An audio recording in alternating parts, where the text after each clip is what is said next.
ప్యాకెట్లో నుంచి 2-3 డ్రాప్స్ మాత్రమే వేసుకోవాలండి.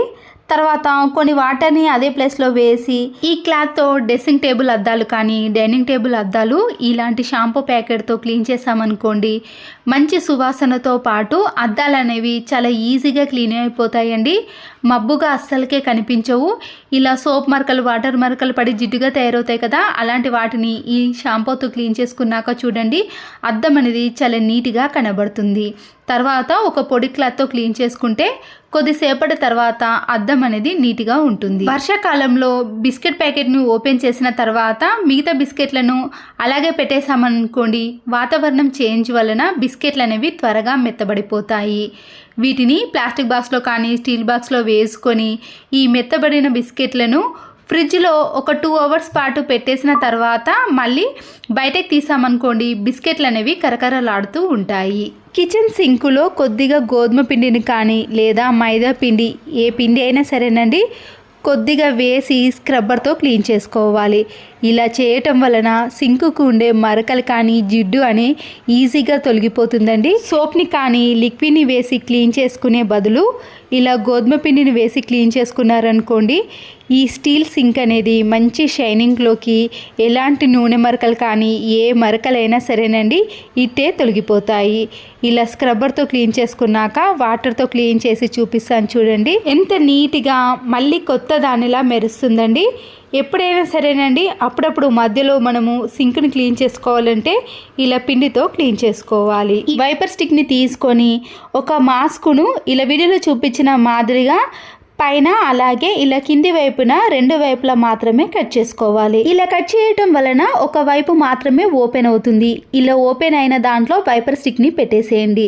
మీరు దీనికి బదులు క్లాత్ను కూడా తీసుకోవచ్చు, కానీ మళ్ళీ క్లాత్ను వాష్ చేయాల్సిన పని అయితే ఏర్పడుతుందండి. మాస్క్కి వచ్చిన థ్రెడ్స్ ఉన్నాయి కదండి, దాన్ని గట్టిగా ఇలా వైపర్ స్టిక్కి కట్టేసేయండి. ఈ వైపర్ స్టిక్కి కట్టిన మాస్క్తో చీపురు కట్టతో క్లీన్ చేసినా కూడా ఒక్కొక్కసారి దాంట్లో డస్ట్ అనేది సరిగ్గా పోదండి. ఇలాంటి చిన్న చిన్న ప్లేస్లో మనము క్లీన్ చేయని వాటిలో కూడా ఇలా వైపర్ స్టిక్కి మాస్క్ను వేసుకొని ఈజీగా క్లీన్ చేసుకోవచ్చు. దీనివల్ల మనకి ఎక్కువ పని ఉండదండి. తర్వాత డైరెక్ట్గా ఈ మాస్క్ని తీసుకెళ్ళి డస్ట్బిన్లో పడేస్తే సరిపోతుంది. సాక్స్ చినిగిపోయింది ఉంటుంది కదండి, దాన్ని ఇలా కొన భాగాన్ని మాత్రమే కట్ చేసుకోండి. ఇది ఎలాస్టిక్ ఉండటం వలన ఎంతవరకైనా సాగుతుందండి. మీరు దీన్ని రబ్బర్ బ్యాండ్గా కూడా యూజ్ చేసుకోవచ్చు. లేదంటే సరుకులన్నీ కూడా ఇలా ఎక్కువగా ఉన్నప్పుడు, సరుకులు ఎక్కువగా తెచ్చుకున్నప్పుడు ఇలాంటి కవర్స్ని అన్నిటినీ కూడా ఒకదానిపై ఒకటి సర్దినప్పుడు డోర్ తీసిన వెంటనే కూడా ఈ కవర్లు అనేవి జారి కిందికి పడిపోతాయి. ఇప్పుడు ఇలా కట్ చేసిన సాక్స్ ఉంది కదండి, ఆ ఎలాస్టిక్ అంతటిని కూడా ఎన్ని కవర్లు ఉన్నాయో అన్ని కవర్లో ఇలా వీటిని జాయిన్ చేసుకోవాలి. దీనివల్ల కూడా మనము ఎక్కడ పెట్టినా కూడా కవర్లు అనేవి కింద పడకుండా నీట్గా కనబడతాయి. ఇలా సాక్స్ని కట్ చేసిన దాంట్లో ఎలాస్టిక్ ఉండటం వలన మనము ఎన్నైనా సరుకులను ఈజీగా సర్దుకోవచ్చు. ఎక్కడికైనా బయటకు తీసుకెళ్ళడానికి కూడా చాలా వీలుగా ఉంటుంది. అయిపోయిన స్టిక్కర్ ప్యాకెట్లు ఉంటాయి కదండి, వాటిని పడేయకుండా ఇంట్లో డబుల్ గమ్ టేపును తీసుకొని ఇలా వెనుక సైడు 2 సైడ్స్ కూడా అతికించేసేయండి. చిన్న సైజ్ స్టిక్కర్ ప్యాకెట్ అయితే మిడిల్లో కొద్దిగా డబుల్ సైడ్ టేపును పెట్టేసి వాష్రూమ్లో వాల్కి అతికించేసామనుకోండి, మనము స్టిక్కర్ని ఎప్పుడైనా స్నానం చేసేటప్పుడు మర్చిపోయినప్పుడు ఈ స్టిక్కర్ ప్యాకెట్కి పెట్టేసేయచ్చు. చాలామంది స్టిక్కర్స్ని బాత్రూంలో గోడలపైన పెట్టేస్తారండి, చూడడానికి చాలా ఇబ్బందిగా ఉంటుంది కదా. అలాంటప్పుడు ఇలా ఒక స్టిక్కర్ ప్యాకెట్ని అతికించేసామనుకోండి, మర్చిపోకుండా ఇలా స్టిక్కర్ ప్యాకెట్కి పెట్టేసేయచ్చు. గోడలకు పెట్టినా కూడా గమ్ అనేది ఎక్కువగా పోతుందండి, మళ్ళీ వాటిని యూజ్ చేయలేం, కానీ ఇలాంటి వాటిని కూడా యూజ్ చేసుకోవచ్చు. ఫోన్ని ప్రతిరోజు యూజ్ చేయటం వలన మన చేతి వేళ్ళు అనేవి పైన ఉన్న స్క్రీన్ మీద పడి చాలా మబ్బుగా తయారవుతుందండి. ఫేస్కి వాడే టాల్కమ్ పౌడర్ని వేసి కాటన్ క్లాత్తో కానీ లేదా స్పెట్స్కి వచ్చే స్మూత్ క్లాత్ ఉంటుంది కదండి, దాంతో ఇలా స్క్రీన్ మొత్తాన్ని కూడా క్లీన్ చేసుకోవాలి. ఇలా క్లీన్ చేయటం వలన స్క్రీన్ అనేది చాలా నీట్గా క్లీన్గా కనబడుతుందండి. ఫోన్ పైన ఉన్న డస్ట్ కూడా పూర్తిగా పోతుంది. మేకుని తీసుకొని వాల్కి కానీ లేదా ఏదైనా ఇలా వుడ్ పైన బిగించేటప్పుడు ఒక్కొక్కసారి అది జారి మన చేతి పైన పడటం కానీ లేదా గ్రిప్ అనేది సరిగా లేకపోవటం లాంటిది జరుగుతుందండి. బట్టలకు పెట్టే క్లిప్ ఉంటుంది కదండి, దాన్ని తీసుకొని ఈ మేకును ఈ క్లిప్ మధ్యలో పెట్టేసేయండి. ఇలా పెట్టేసిన తర్వాత మనకి పట్టుకోవడానికి చాలా గ్రిప్ ఉంటుందండి. ఒకవేళ మేకును బిగించేటప్పుడు మన చేతిపైన తగలకుండా ఇలా ఈజీగా మేకుని మనము వాల్లోకి కానీ వుడ్లోకి ఈజీగా బిగించవచ్చు. స్కూల్కి వెళ్ళే పిల్లల బ్యాగ్లో మనము లంచ్ బాక్స్ని వాటర్ బాటిల్ని పెట్టేసాం కదండి. వాటర్ బాటిల్ని ఇలా పెట్టినప్పుడు అది లంచ్ బాక్స్ బ్యాగ్లో కిందికి పడిపోతుంది. మళ్ళీ దాన్ని ఇలా స్టిఫ్గా పెట్టాల్సిన పని కూడా ఏర్పడుతుంది. హెయిర్కి పెట్టుకునే రబ్బర్ బ్యాండ్లు ఉంటాయి కదండి. ఈ రబ్బర్ బ్యాండ్కి మనము ఈ పిన్నిస్ని ఇలా చివరి భాగాన పెట్టేసేయండి. తర్వాత లంచ్ బ్యాగ్లో ఈ పిన్నిస్ని ఇలా చివరి భాగాన పెట్టేసుకున్నాక దీని మధ్యలో మనము వాటర్ బాటిల్ని పెట్టేసామనుకోండి, వాటర్ బాటిల్ అనేది అస్సలకే ఈ లంచ్ బ్యాగ్లో పడకుండా ఇలా నిలబడే ఉంటుంది. నచ్చిన వాళ్ళైతే తప్పకుండా ఒక లైక్ చేసి నన్ను సపోర్ట్ చేయండి. మరొక యూస్ఫుల్ టిప్, ఖాళీ అయిన వాటర్ బాటిల్ క్యాప్స్ ఉంటాయి కదండి, వాటిని పడేయకుండా ఇలా క్యాప్స్ అన్నిటినీ కూడా నేను సపరేట్ చేసుకున్నాను.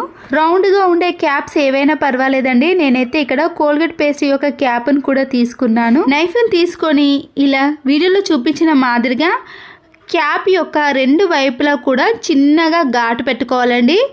తర్వాత ఇలా మధ్యలో ఘాటు పెట్టుకోవడం వలన మిగతా భాగాన్ని దాన్ని తీసేసామనుకోండి, మధ్యలో చిన్న హోల్ అనేది వచ్చేస్తుంది. మన దగ్గర ఉన్న అన్ని క్యాప్స్ని కూడా ఇదే విధంగా కట్ చేసుకొని రెడీ చేసుకోవాలి. బట్టలను ఆరబెట్టేటప్పుడు గాలికి ఒక్కొక్కసారి బట్టలు అనేవి కింద పడిపోతాయి కదండి. ఎక్కువ బట్టలు వేసినప్పుడు మన దగ్గర బట్టల క్లిప్పులు కొన్ని తక్కువగా పడుతున్నప్పుడు వాటర్ బాటిల్ యొక్క క్యాప్స్ని బట్టలకు పెట్టేసేయచ్చు. ఇలా పెట్టినప్పుడు ఎంత గాలి వీచినా సరేనండి, బట్టలు అనేవి అస్సలకే కింద పడకుండా అలాగే ఉంటాయి. క్యాప్స్ పెట్టిన తర్వాత బట్టలను చూడండి, ఎంత గుంజినా కూడా బట్టలు అనేవి అస్సలకే జరగవు. ఇలా బట్టల క్లిప్పులు తక్కువగా పడుతున్నప్పుడు మనము క్యాప్స్ని ఎన్నైనా రెడీ చేసుకొని బట్టల క్లిప్పులు లేని ప్లేస్లో మనము బట్టలకు పెట్టేసేయండి. వాటర్ బాటిల్ క్యాప్సే కాకుండా పేస్ట్కు వచ్చే క్యాప్స్ని కానీ లేదా రౌండ్గా ఉండే క్యాప్స్తో ఇలా ప్రిపేర్ చేసుకోవచ్చు. ఆనియన్ కర్రీ వండుతున్నప్పుడు కానీ లేదా బిర్యానీలోకి ఆనియన్స్ని ఎక్కువగా కట్ చేసి ఫ్రై చేస్తాం కదండి, త్వరగా ఫ్రై అవ్వాలి అంటే కొద్దిగా సాల్ట్ను వేసి 1 సెకండ్ పాటు కలిపేసిన తర్వాత మూతను పెట్టేసి ఫ్రై చేసుకున్నామనుకోండి, ఆనియన్స్ అనేవి చాలా త్వరగా ఫ్రై అయిపోతాయి. దీనివల్ల గ్యాస్తో పాటు మన పని కూడా చాలా సులువైపోతుందండి.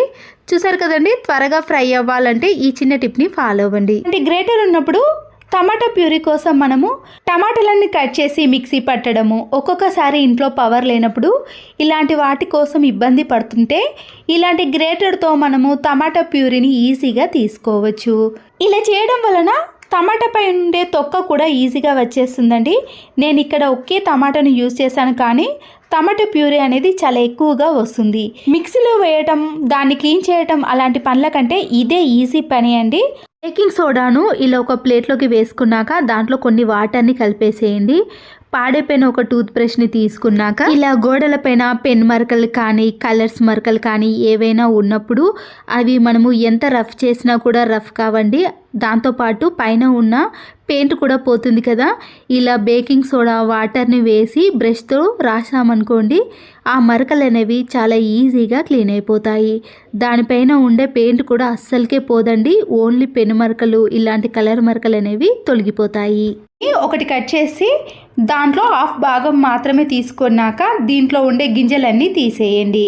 మనము ప్రతిరోజు రైస్ వండుకునేటప్పుడు దాంట్లో నిమ్మరసాన్ని కొద్దిగా వేసామనుకోండి, రైస్ అనేది తెల్లగా పొడి పొడిగా వస్తుంది. రైస్ కంప్లీట్ అయిన తర్వాత చూపిస్తున్నాను చూడండి. మనము కొత్త రైస్ తీసుకున్నప్పుడు రైస్ అనేది మెత్తగా తయారవుతుంది కదా, అలాంటి వాటిలో నిమ్మరసాన్ని వేసామనుకోండి, రైస్ అనేది మెత్తగా కాకుండా ఇలా పొడి పొడిగా తెల్లగా వస్తుంది. నిమ్మకాయలు ఉంటాయి కదండి, దాంట్లో నుంచి నేను ఇలా ఒక నిమ్మకాయని తీసుకొని ముందుగానే కట్ చేసుకోవాలి. సన్నపు ఉంటుంది కదండి, దాన్ని 2 టీ స్పూన్స్ వరకు వేసుకొని ఈ రసాన్ని మాత్రమే ఈ సాల్ట్లో కలుపుకోవాలి. దీంతో మన ఇంట్లో ఉండే రాగి పాత్రలు కానీ ఇత్తడి పాత్రలు ఉంటాయి కదండి, చూసారు కదండి ఏ కలర్లో ఉన్నాయో. ఇలా నిమ్మకాయ సాల్ట్ వేసి మనము రాగి పాత్రలను కానీ ఇత్తడి పాత్రలను కూడా ఈజీగా క్లీన్ చేసుకోవచ్చు. ఇక చూసారు కదండి ఇత్తడి పాత్ర అనేది ఏ కలర్లోకి వచ్చేసిందో. ఇలా చాలా నీట్గా క్లీన్గా కనబడుతుందండి. మనము ఎక్కువగా కష్టపడకుండా సింపుల్గా ఇత్తడి పాత్రలను రాగి పాత్రలను క్లీన్ చేసుకోవాలంటే ఈ పద్ధతిలో క్లీన్ చేసుకోవచ్చు. ఆన్లైన్లో ఏదైనా ఆర్డర్ పెట్టినప్పుడు ఇలాంటి కార్డ్బోర్డ్ బాక్స్లు వస్తాయి కదండి. ఇదిగా ఉండే టీ షర్ట్ని కానీ ఏదైనా షర్ట్ ఉంటుంది కదండి, ఆ షర్ట్ని ఈ కార్డ్బోర్డ్కి వేసేయాలి. పిల్లలు కూడా తీసుకోవడానికి చాలా కంఫర్ట్గా ఉంటుంది. అన్నీ ఒకే దగ్గర ఉంటాయి కాబట్టి వెతకాల్సిన పని కూడా ఉండదు. ఫెవికల్ని కానీ ఫెవికిక్ని వాడేటప్పుడు చేతికి అంటుకుందనుకోండి, జిగురుగా స్మెల్ అనేది ఎక్కువగా వచ్చేస్తుంది కదా. స్మెల్ రాకుండా చేతులు త్వరగా క్లీన్ అవ్వాలి అంటే కొద్దిగా సాల్ట్ని వేసి 2-3 టైమ్స్ పాటు ఇలా బాగా రఫ్ చేయండి. ఇలా చేయటం వలన ఫెవికల్ అనేది అస్సలకే ఉండదండి, చేతికి స్మెల్ కూడా అస్సలకే రాదు. ఆ తర్వాత మనము ఒక పొడి క్లాత్తో క్లీన్ చేసుకొని వాటర్తో క్లీన్ చేసుకుంటే సరిపోతుంది. స్కూల్కి వెళ్ళే పిల్లల సాక్సులు కానీ ఆఫీస్కి వెళ్ళే వాళ్ళు సాక్సులు ఎన్నో రకాలు ఉంటాయండి. అన్నిటినీ వాష్ చేసిన తర్వాత ఇలా ఒకే దగ్గర పెట్టేసామనుకోండి, పిల్లలు కానీ మనం కానీ కన్ఫ్యూజ్ అవుతూ ఉంటాము. ఇలా వీడియోలో చూపించిన మాదిరిగా జత సాక్స్లను కింది నుంచి పై వరకు మడత పెట్టేసి దీంట్లో పెట్టేసామనుకోండి, సాక్స్లు అనేవి విడిగా కాకుండా స్పేస్ కూడా చాలా తక్కువ తీసుకుంటుందండి. ఎన్ని సాక్స్లైనా ఇలా ఒక వేస్ట్గా ఉన్న కార్డ్బోర్డ్ బాక్స్లో పెట్టేసుకోవచ్చు. ఈ కార్డ్బోర్డ్ బాక్స్ మందంగా ఉండటానికి పైన కట్ చేసిన దాన్ని ఇలా అడుగు బాగానే పెట్టేసామనుకోండి, ఎన్ని సాక్స్లైనా ఇలా తక్కువ ప్లేస్లో ఎన్నైనా పెట్టేసుకోవచ్చండి. ఈ బాక్స్ కూడా మందంగా ఉండటం వలన త్వరగా అది పాడవకుండా ఇలా ఎన్ని రోజులైనా యూజ్ చేసుకోవచ్చు. వాష్రూమ్లో ఉండే ఫ్లష్ ట్యాంక్ని క్లీన్ చేయాలంటే చాలా ఇబ్బంది పడతాం కదండి. ఫ్లష్ ట్యాంక్లోకి వచ్చే వాటర్ని క్లోజ్ చేసిన తర్వాత వాటర్లో ఉండే సాల్ట్కు ఇలా ఫ్లష్ ట్యాంక్ అనేది పెచ్చులుగా తయారవుతుంది కదండి. దీంట్లో వాషింగ్ మిషన్లో వేసే లిక్విడ్ ఉంటుంది కదండి, అదైతే త్వరగా క్లీన్ అయిపోతుంది. దీన్ని కొద్దిగా ఇలా లిక్విడ్ని వేసిన తర్వాత టూత్ బ్రష్ కానీ మామూలు స్క్రబ్బర్ ఉంటుంది కదండి, దాంతో క్లీన్ చేసుకోవాలి. గట్టిగా అనేసామనుకోండి, దాంట్లో ఉండే పెచ్చులు అనేవి చాలా ఈజీగా వచ్చేసాయండి. వాటర్ని ఓపెన్ చేసిన తర్వాత దాంట్లో ఉండే డస్ట్ అంతా కూడా ఇలా క్లీన్ చేసుకోవాలి. దీంట్లో ఉండే పెచ్చులన్నిటినీ కూడా ఇలా వాటర్లోకి రాకుండా ముందుగానే మనము చేత్తో ఇలా అనేసామనుకోండి, అన్నీ వచ్చేసాయి. మనము వాష్రూమ్లో వేయకుండా డస్ట్బిన్లో వేసుకోవాలి. చూడండి, ఇంతకు ముందు దానికి ఇప్పటికి తేడా అయితే ఈజీగా కనబడుతుంది కదా. మరొక యూస్ఫుల్ టిప్, హాల్లో కానీ లేదా బెడ్రూమ్లో ఇలా టీవీ వైర్ అనేది కింది వరకు వచ్చినప్పుడు మాస్క్కు ఉండే థ్రెడ్స్ కానీ లేదా ఏదైనా ఇలాంటివి గట్టిగా ఉన్న నాడలను తీసుకొని మనము బ్యాక్ సైడ్ హూక్కి తగిలించేసేయాలండి. తర్వాత ఈ వైర్లో నుంచి మనము ఈ ప్లగ్ని పెట్టేసామనుకోండి, వైర్ అనేది వేలాడకుండా మనకి ఎంత సైజులో కావాలంటే అంత సైజులో సెట్ చేసుకోవచ్చు. చేతి వేళ్ళకు ఇలా టైట్గా ఉంగరాన్ని పెట్టుకున్నప్పుడు అచ్చులు కానీ లేదా అక్కడ ఏదైనా ఇలా దురదలాగా అనిపిస్తుంది కదండి, అలాంటి టైంలో మనము వ్యాజ్లైన్ని ఇలా ఆ ప్లేస్లో అప్లై చేయాలి. ఇలా చేయటం వలన అక్కడ చెమట కానీ దురద అనేది తగ్గిపోయి స్మూత్గా ఉంటుంది, అచ్చు కూడా ఏర్పడదండి.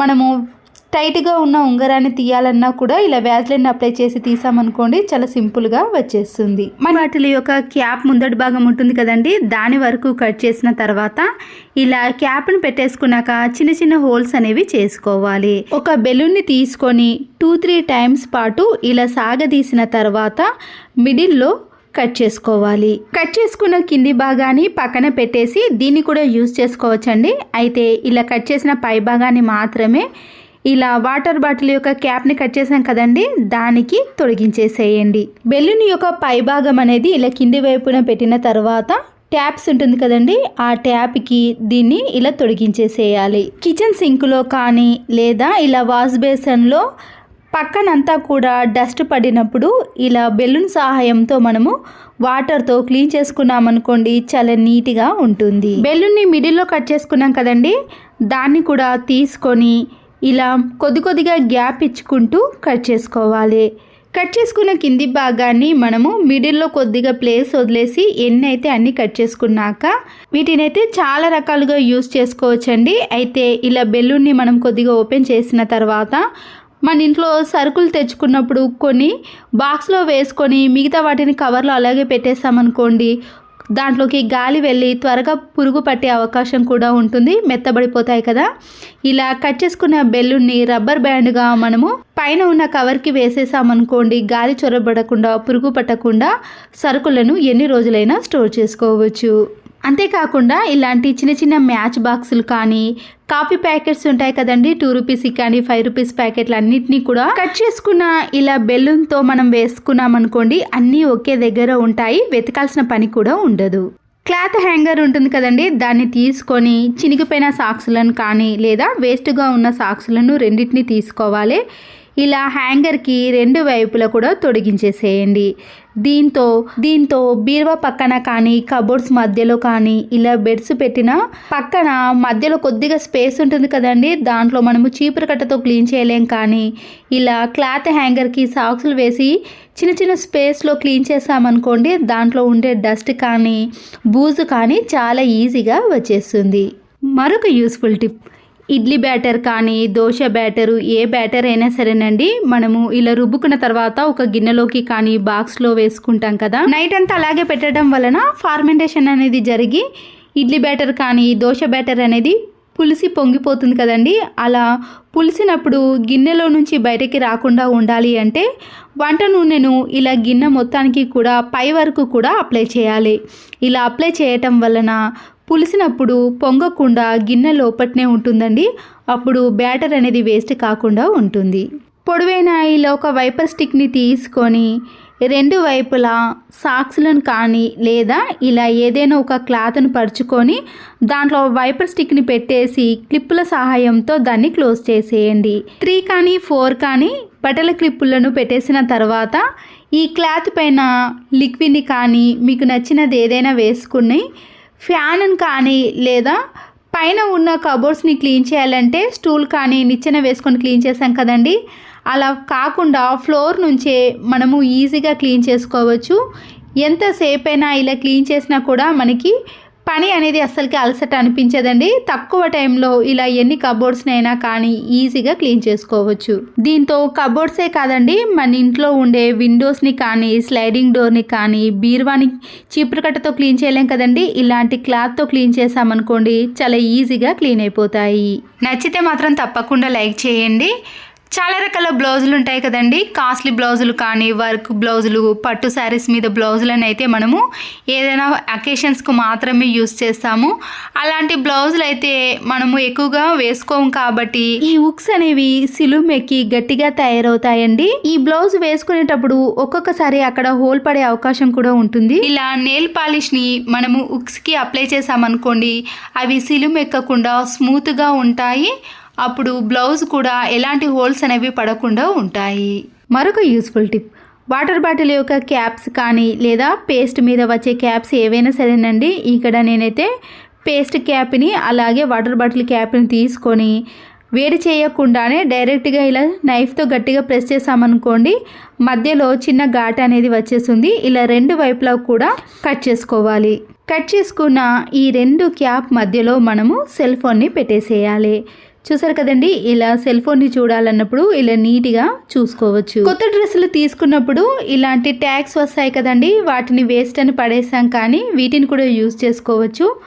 ఇలా పిన్ పంచుతో పిన్ వేసిన తర్వాత ఈ క్లాత్ ట్యాగ్ని ఏదైనా మేకుకు కూడా వేసుకోవచ్చండి, లేదంటే వాటర్ బాటిల్ ఉంటుంది కదండి, దాన్ని రౌండ్గా కట్ చేస్తాను. ఇలా కట్ చేసిన తర్వాత దీన్ని కూడా ఇలా రౌండ్గా పెట్టేసి జాయిన్ చేసుకుంటున్నాను. పిన్ పంచుతో జాయిన్ చేసుకున్నాక దీన్ని హూకు కానీ లేదా ఏదైనా మేకుకు వేసుకున్నాక మన ఇంట్లో చాలా రకాల స్పెట్స్ ఉంటాయి కదండి, కూలింగ్ స్పెట్స్ కానీ లేదా డైలీ పెట్టుకునే స్పెట్స్ అయినా సరేనండి, ఎక్కడనో పెట్టి వెతకాల్సిన పని కంటే ఇలా క్లాత్ ట్యాగ్కి వేసామనుకోండి నీట్గా ఉంటాయి. ఆన్లైన్లో కానీ లేదా ఏదైనా తీసుకున్నప్పుడు ఇలాంటి కార్డ్బోర్డ్ రోల్ వస్తుంది కదండి, మధ్యలోకి కట్ చేసుకోవాలి. పిల్లలు వేసుకునే డ్రాయింగ్ పేపర్లు కానీ లేదా A4 షీట్ పేపర్ని ఇలా రౌండ్గా చుట్టేసి అలాగే పెట్టేసామనుకోండి, పేపర్ అనేది ఓపెన్ అవుతుంది కదా. ఇలా కార్డ్బోర్డ్ రోల్ని కట్ చేసి మధ్యలో పెట్టేసామనుకోండి, పేపర్ అనేది ఓపెన్ కాకుండా ఇలా నీట్గా చుట్టేసి పెట్టేసుకోవచ్చు.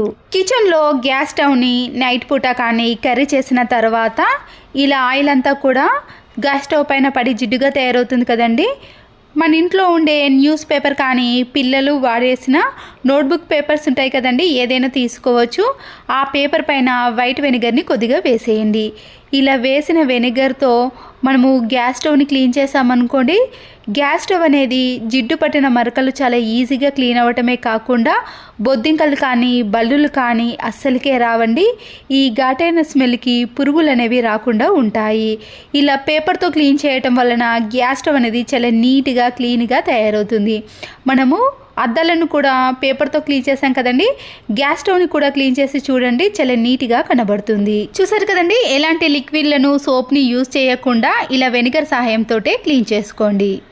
ఎగ్స్ని ఉడికించుకున్న తర్వాత దానిపై ఉండే పెంకును తీయాలంటే ఒక్కొక్కసారి సరిగా రాదు కదండి. ఇలా ఏదైనా వైట్ ప్లాస్టర్ కానీ మామూలు ప్లాస్టర్ని ఇలా పెంకు మీద గట్టిగా చుట్టేసేయండి. పెంకు కనబడకుండా పూర్తిగా చుట్టేసిన తర్వాత ఎగ్ని ఇలా చేత్తో కానీ లేదా కింద పెట్టేసి బాగా రఫ్ చేసి దానిపై ఉండే ప్లాస్టర్ని తీసేశారనుకోండి, పెంకు అనేది చాలా ఈజీగా వచ్చేస్తుంది అండి. చాలామందికి ఎగ్గుపై ఉండే పెంకుని తీసేటప్పుడు కొద్దిగా పైన ఉన్న ఎగ్ కూడా వచ్చేస్తుంది కదండి. అలా కాకుండా ఇలా సింపుల్గా ఓన్లీ పెంకు రావాలి అంటే ఇలా ప్లాస్టర్ని చుట్టేసి ఎగ్ని తీసారనుకోండి, చాలా ఈజీగా వచ్చేస్తుంది. నచ్చితే తప్పకుండా లైక్ చేసి మీ ఫ్రెండ్స్కి కానీ రిలేటివ్స్కి షేర్ చేయండి. మరో వీడియోతో మళ్ళీ కలుద్దాం. Thanks for watching.